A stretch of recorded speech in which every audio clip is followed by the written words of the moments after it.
Start. শুরু করিতেছি মহান আল্লাহর নামে, যিনি পরম করুণাময় এবং অত্যন্ত দাতা দয়ালু। আজকে একটা অদ্ভুতপূর্ণ বিষয় নিয়ে লাইভে আসলাম। এই মুহূর্তে যারা আমার লাইভ রেকর্ডিংয়ে জয়েন করলেন বা পরে দেখবেন, সকলকে আমি ধন্যবাদ, অভিবাদন জানাচ্ছি।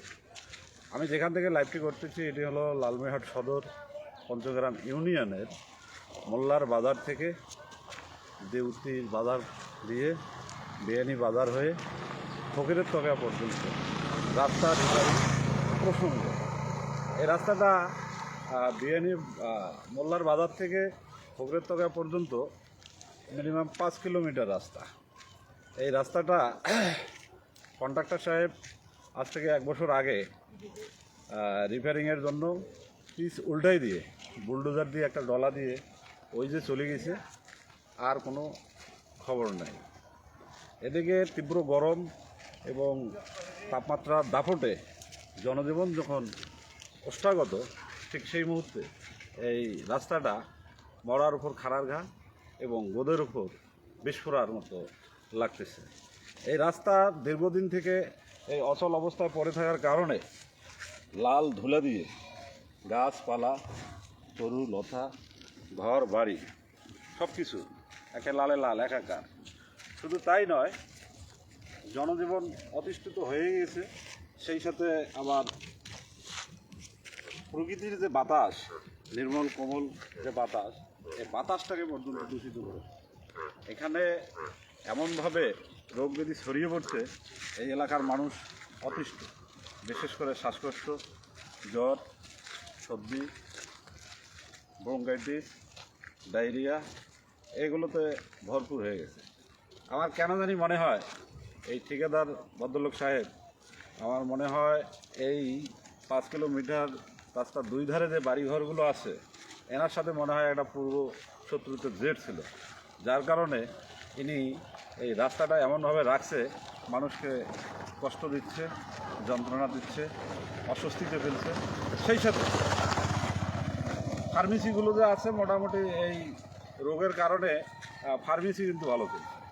বিশেষ করে দেউতির বাজারে ফার্মেসি, বিয়ানির বাজারে ফার্মেসি, ফকিরের তকার ফার্মেসি, এই ফার্মেসিগুলো কিন্তু ভালো চলছে।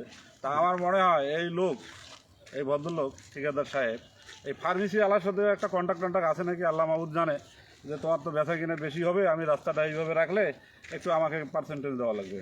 আমার মনে হয় ইনি ওখান থেকে পার্সেন্টেজও খায়।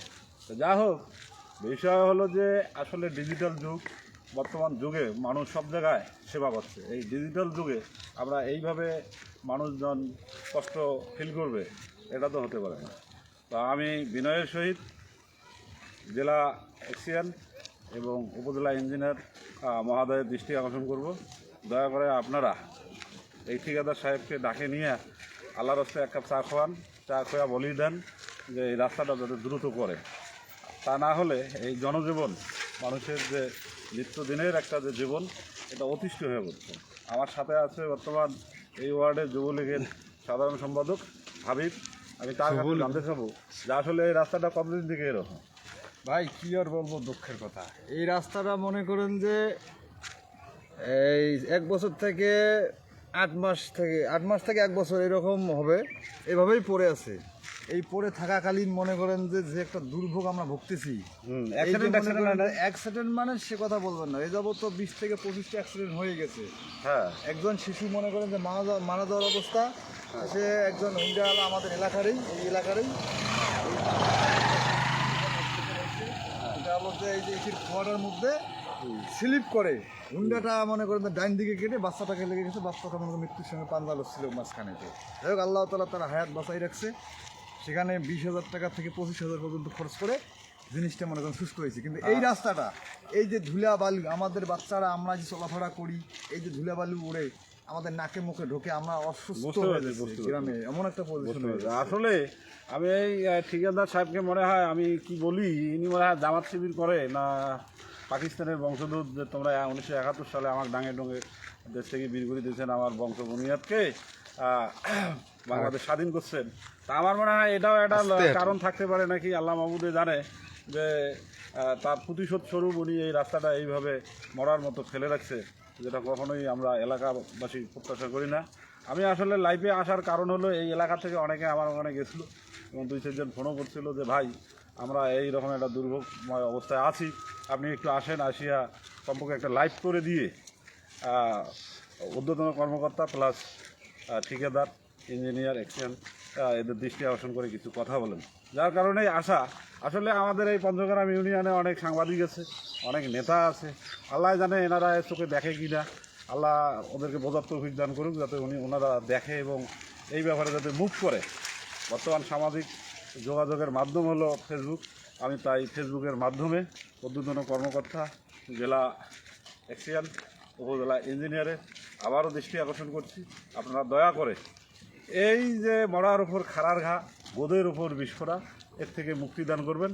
এলাকাবাসীকে নির্মল কোমল সুবাতাস ঘ্রাণ ভোগ করার তৌফিক যাতে তারা ভোগ করে, এই প্রত্যাশা জানিয়ে সকলকে ধন্যবাদ জানিয়ে আমি আমার লাইভ রেকর্ডিং থেকে বিদায় নিচ্ছি। আপনারা সকলেই ভালো থাকবেন, সুস্থ থাকবেন, নিরাপদে থাকবেন।